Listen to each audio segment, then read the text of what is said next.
In this video, we'll be taking a look at 4 NFL games happening on December 14th, 2025, and providing you with free team picks and total picks for each one of those games, so 8 picks in total. Welcome back to Cash Out Sports. Let's dive right into it. Oh, and don't forget to subscribe and to click the bell icon to get notified as soon as these videos get released, so that you have more time to plan out your bets as we provide these videos on a daily basis. I can guarantee that you'll have all the important information that you'll need on these 4 NFL games after fully watching this video.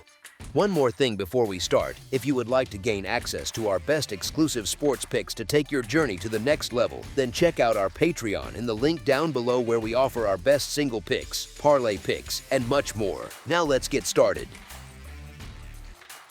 Carolina Panthers versus New Orleans Saints. This National Football Conference South matchup has the feel of a grudge visit more than a friendly drop-in. Carolina heads to New Orleans on Sunday afternoon, with the Saints having just done them a favor by knocking off Tampa Bay.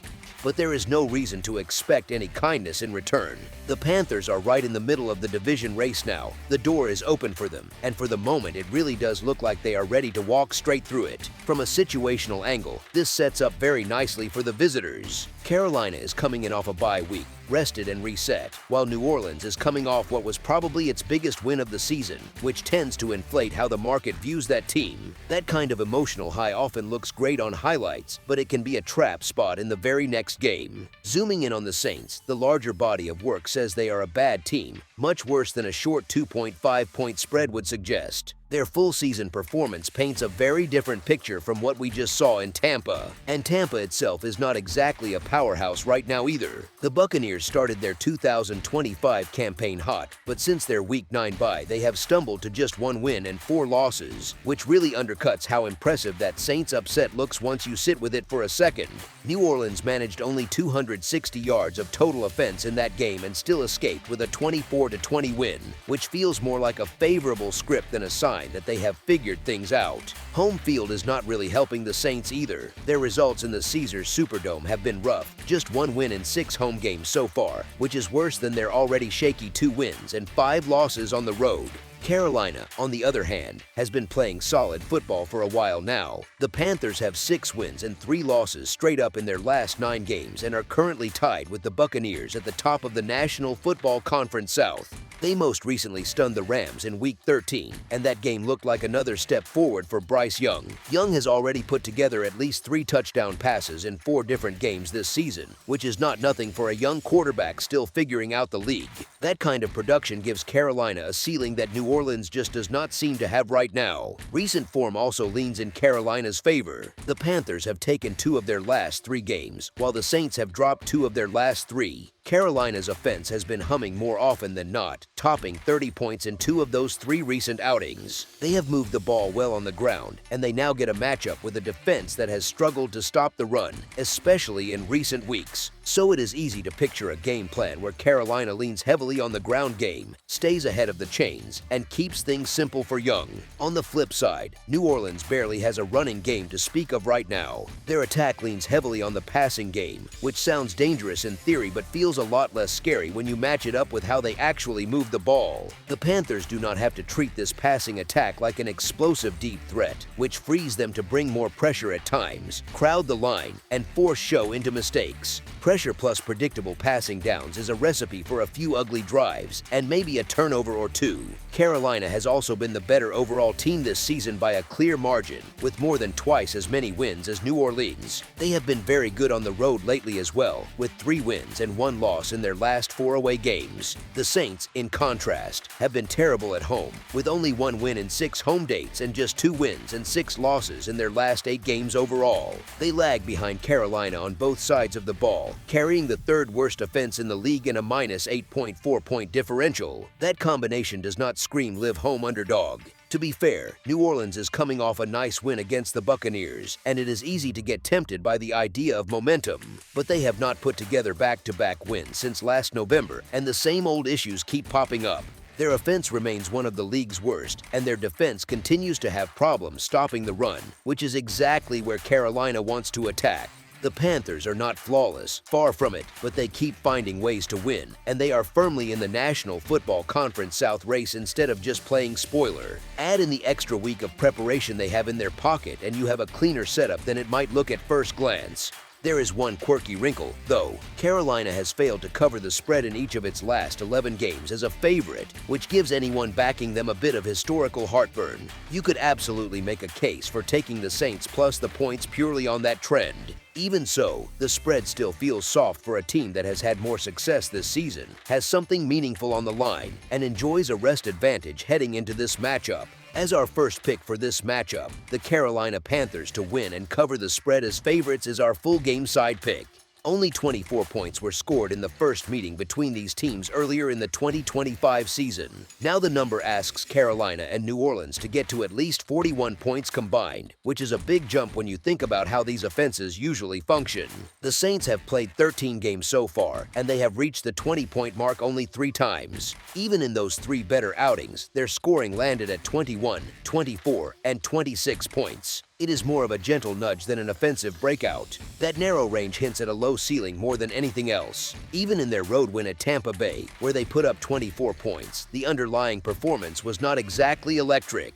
The offense managed only 260 total yards, which suggests they benefited from short fields or breaks more than sustained dominance. That type of profile rarely supports a high total unless the opponent is pushing the pace and stacking explosive plays, and Carolina is not really built like that either. The situation at running back does not help New Orleans. Alvin Kamara looks like a shadow of the player he used to be, and his knee issue makes things even shakier as he is questionable for Sunday. When your feature back is both diminished and not fully healthy, it is tough to trust your ground game to keep you on schedule. That often leads to stalled drives, field goals instead of touchdowns, and the kind of choppy rhythm that keeps totals under control. On the other side, both defenses are better than people might casually assume. Carolina's unit is arguably above average as a whole, while New Orleans still plays respectable pass defense and sits 6th in the league against the pass. That combination alone tightens the margins, especially if neither offense is built to steamroll a decent defense. Turnovers are another quiet drag on scoring in this matchup. The Panthers are tied for 10th in the league with 17 takeaways, and the Saints have been careless with the ball, committing the 3rd most turnovers with 20. Takeaways are a double-edged sword, of course, since they can create short fields. But here they are just as likely to kill long drives and bleed clock, especially if both sides lean on the run or short passing. When you blend it all together, it is hard to picture this turning into a shootout or even a solidly high-scoring game. The flow lines up much more with something like their first meeting, slower and more compressed on the scoreboard, rather than an up-and-down race to 41 points. As our second pick for this matchup, under the projected total is our full game total pick. Indianapolis Colts versus Seattle Seahawks. Seattle heads back home to Lumen Field with the win very much at their back, while Indianapolis shows up looking a bit shell-shocked and patched together at the most important position on the field. The Seahawks had that weird 2-gear performance against Atlanta last weekend, starting sluggish before flooring it and cruising to a blowout. Even with the slow start, they stacked up 365 total yards, 6.3 yards per play, 20 first downs, and went a solid 6 of 13 on 3rd down. On the other side of the ball, they basically slammed the door, holding Atlanta to 274 yards at 4.4 per snap, only 15 first downs, a ridiculous 1 of 13 on 3rd down, and snagging 3 takeaways for dessert. When you give up just 9 total points over your last 2 games, you are not just playing well, you are bullying people a bit. Indianapolis brings a completely different energy, and not in a good way.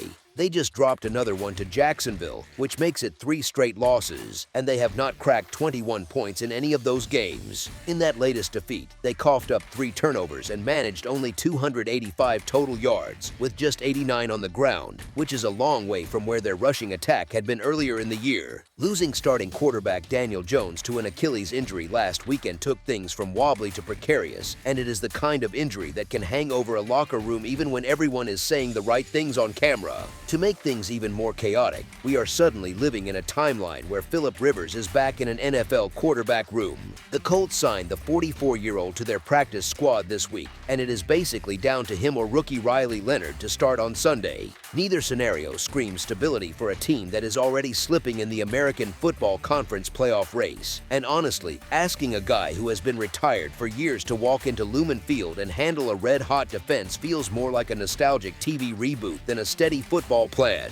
Leonard is talented but raw, and his first extended action showed how limited this offense looks right now when forced out of its comfort zone.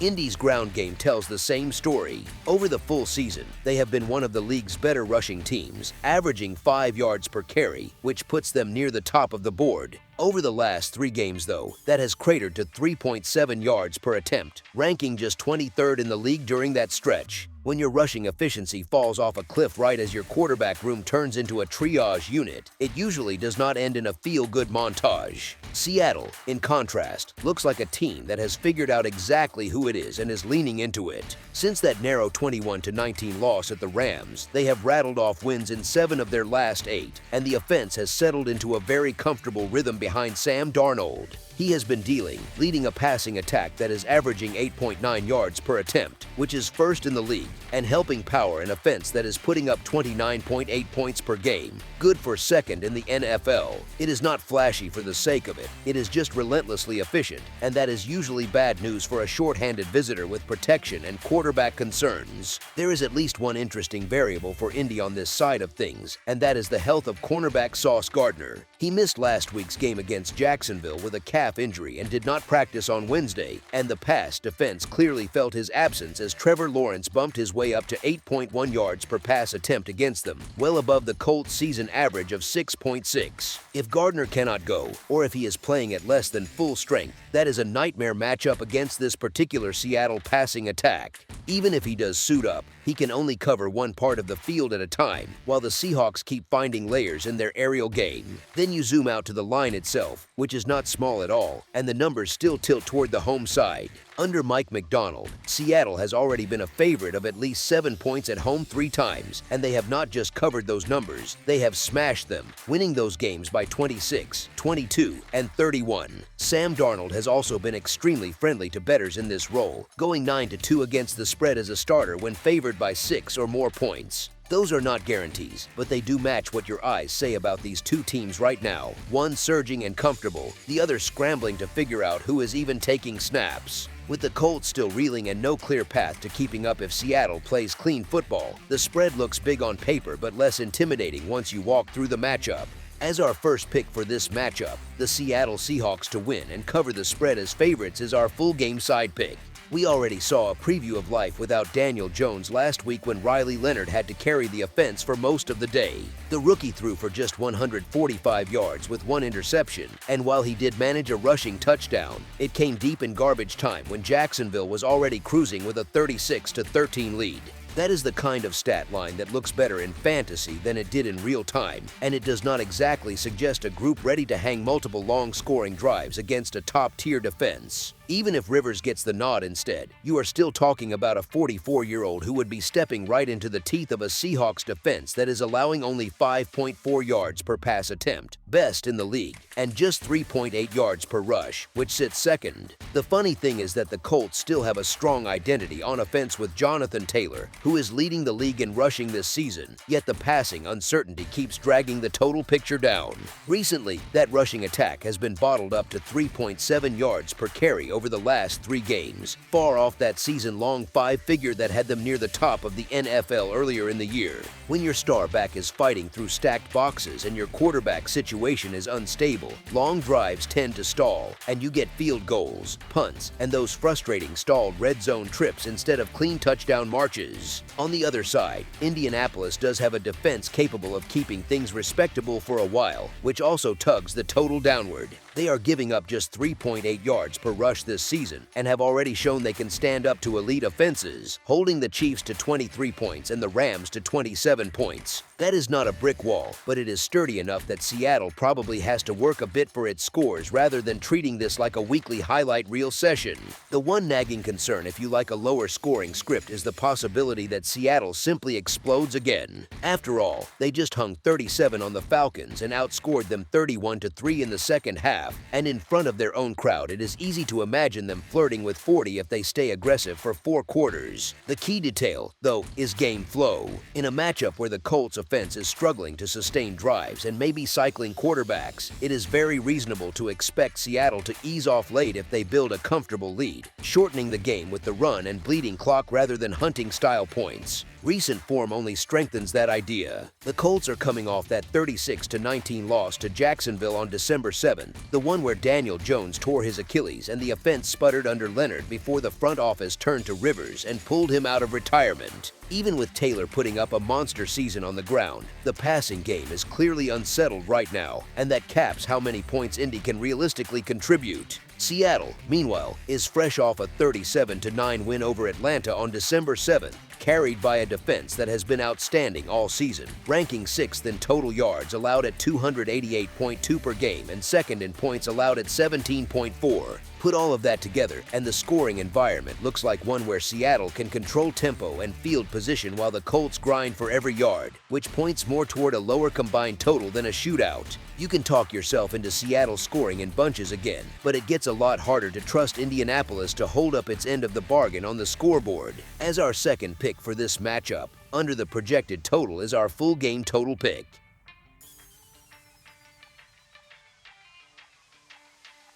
Detroit Lions versus Los Angeles Rams. The Detroit Lions and Los Angeles Rams square off on Sunday at SoFi Stadium, and it is not just another game on the schedule. The race for the top seed in the National Football Conference is tight, and these last 4 weeks feel a bit like a long playoff preview. The Rams and Seahawks sit tied atop the National Football Conference West at 10-3, with a heavyweight clash in Seattle on deck next Thursday night. Before that happens, Los Angeles has to handle a Detroit team that is hanging on to its playoff hopes at 8-5, and playing with that desperate, slightly chaotic energy that can be trouble for a favorite. The Lions have been alternating wins and losses for their last 9 games, and they roll into this one after a 44-30 home win over Dallas last Thursday. Detroit is in a strange spot compared to last season.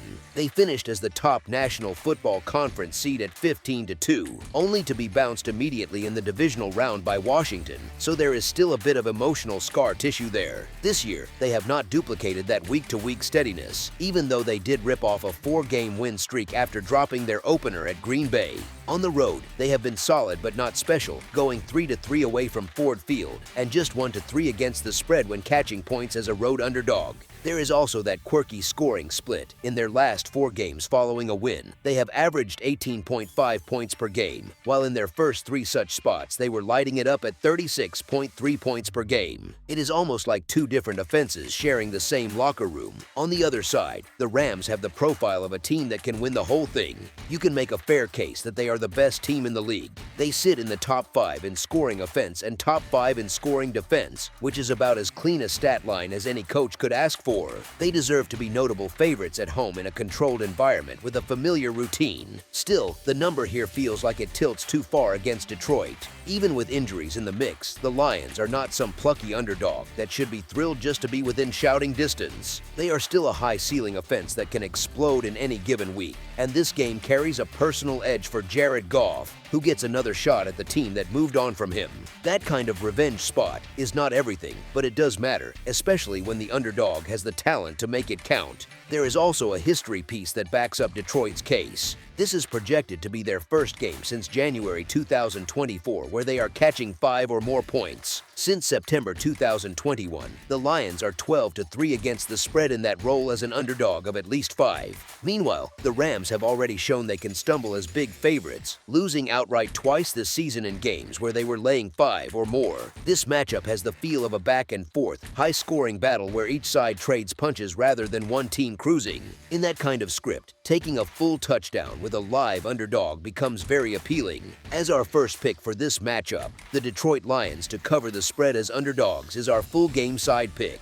Both of these teams can score, and that is not just reputation, it is backed by numbers. Detroit comes in ranked first in scoring at 30.3 points per game, while Los Angeles is sitting fourth at 29.2 points per game. That is a lot of fireworks on one field. The Rams' defense is no joke, sitting third in points allowed, and on paper that should make you pause before racing to the over. But here's the thing, Detroit's offense is good enough to push that defense beyond its usual comfort zone. With their scheme, their weapons, and a quarterback who is comfortable in this stadium, the Lions have the tools to score more than what the Rams typically surrender. They have done that sort of thing plenty of times against strong defenses. Recent trends also lean toward a higher scoring script. The total has gone over in 5 of Detroit's last 6 games, which matches what you see when you watch them. Long plays, aggressive fourth down choices, and a defense that can give up its fair share. That combination is basically gasoline for an over-better. Los Angeles fits that style lately as well. They shook off that odd loss to Carolina by hammering Arizona in a blowout, reminding everyone that their ceiling is still sky high. The Rams have won 7 of their last 8 and have scored at least 28 points in 4 of their last 5 outings. That points to an offense that has settled into a groove. Detroit's situation adds another wrinkle. They have that solid offense, but their offensive line is battling injuries, which can cut both ways. On one hand, pressure can lead to stalled drives. On the other, it can create sacks, fumbles, and short fields that pump up scoring for both sides. Their defense still has plenty of flaws, and they have struggled to consistently slow down quality opponents. Honestly, it is hard to picture either defense stacking long stretches of stops. The number is high, but given the firepower and the way both teams have been playing, this matchup still looks more like a shootout than a grind. As our second pick for this matchup, over the projected total is our full game total pick. Green Bay Packers versus Denver Broncos. A pair of division leaders meeting in Denver on Sunday feels like one of those games that tilts the whole playoff picture just a bit. The Packers come in at 9 to 3-1, having slipped past the Bears 28-21 at home to move into first in the National Football Conference North. They have quietly stacked a 4-game winning streak since that rough patch at Lambeau against Carolina and Philadelphia last month, which already feels like a different season. Across the field, the Broncos sit at 11-2, 2 games clear of the Chargers in the American Football Conference West after a 24-17 win in Las Vegas, even if they have covered the spread only once in their last 4. Denver getting back to Empower Field at Mile High is a big deal here. They are a perfect 6-0 at home this season and have piled up 11 straight wins in that building since October 2024, which is not nothing, especially at altitude. As underdogs, they have actually been very comfortable, going 3-0 to 1 against the spread and 3-1 straight up in 4 such games. The clearest example was that 22-19 shocker over the Chiefs in Week 11 as 4.5-point home underdogs. On top of that, the defense has been in lockdown mode, allowing 20 points or fewer in regulation in 5 straight outings and ranking 3rd in the league in yards allowed per game at 282. That is the kind of profile that usually gets a lot of blind support from bettors. Green Bay, though, has its own quirks against the number. Both teams sit at 5-7-1 against the spread for the season, which is almost comically symmetrical. The Packers have struggled as favorites, going 2-6-1 in their last 9 games in that role. At the same time, since they blew that late 10-0 lead and lost 13-10 in Cleveland in Week 3, they have turned into road warriors, going 4-0-1 in their last 5 away from Lambeau Field. Denver, for its part, has turned close finishes into a habit, with 8 straight wins in 1-score games since their last second loss to the Chargers back in Week 3. So you have one team thriving on the road and the other living on the edge but surviving it. Once you line them up, the matchup feels very tight across both sides of the ball, so the little edges start to matter more. Denver is playing great, and it is not easy to fade a hot home team in that stadium. But Green Bay has a realistic path. The Broncos' defense has been strong, yet the Packers can attack through the air, especially with Jaden Reed back in the slot as a key stress point for that secondary. Green Bay is also better when the field shrinks, sitting 4th in the league in red zone touchdowns, while Denver checks in only 12th. If the Broncos stall and settle for field goals, that tilts things toward a team that finishes drives. Add in that Denver ranks last in the NFL in penalty yards per game and only 21st in turnovers, and you get the kind of hidden yardage and extra possessions that often flip close games. So even with Denver's home surge, the setup points to Green Bay having just enough advantages to go in there and stop that streak on Sunday. As our first pick for this matchup, the Green Bay Packers to win and cover the spread as favorites is our full game side pick.